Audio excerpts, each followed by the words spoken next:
Yakuza is back in a new way, with the 7th numbered title serving as a launch game for the Xbox Series X as Yakuza Like a Dragon. This is a new genre of game, a new story, a new protagonist, new foes, and a new city to explore. And therefore, SEGA is hoping to use this as a jumping in point. So here's 5 things you need to know about Yakuza Like a Dragon.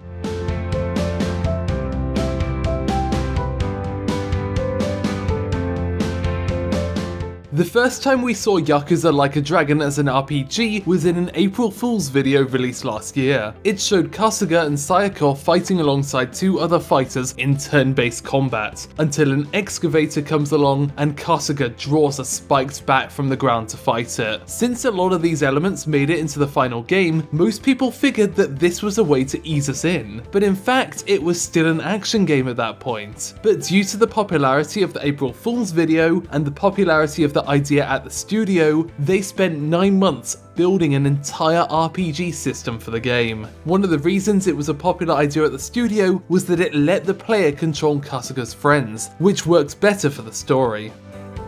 However, once they actually released a battle trailer showing that the game actually will be turn-based, they realised that not everyone was a fan. Of course they liked it as a joke for April Fools, but it was entirely different from the Yakuza gameplay they'd been playing for the past 15 years. The staff noted that they received a ton of dislikes on the videos at the time, but they stuck to their guns. They never doubted whether it was the right decision, but instead just worked on making it the best it can be. And it worked! The game launched to critical acclaim, and now it's nominated for Best RPG at the Game Awards.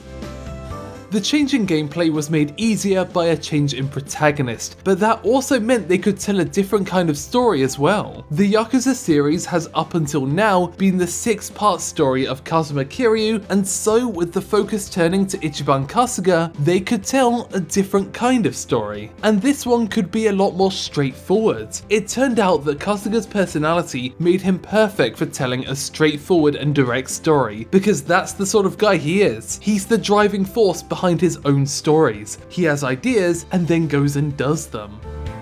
They always wanted Kasuga to be roaming around a different location, but they weren't quite sure where that would be. Their process was logical. They knew he would get shot by Arakawa in Kamurocho at the start of the game, but then they needed to figure out how far away he could get while still surviving. One of the original ideas was to have him turn up in Kamata, where Sega's old headquarters used to be, but it just didn't have enough landmarks. That's when chief producer Yokoyama Masayoshi suggested Yokohama. He used to live there in his 20s and figured that since he was familiar with it, he could help recreate it in the game, even including his old apartment building. Yokohama also represents the game's theme of wealth and poverty, with the city feeling different in different areas.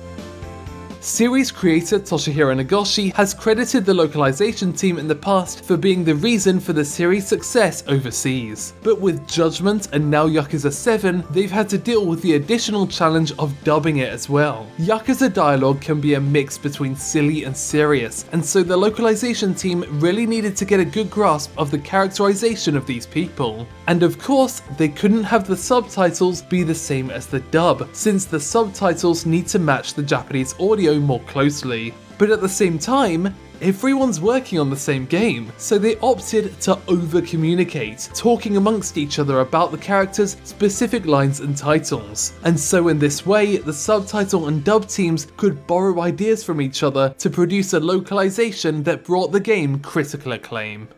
Thanks for watching OTAQUEST in Japan. Feel free to subscribe to find out more about the art and creation of Japanese pop culture.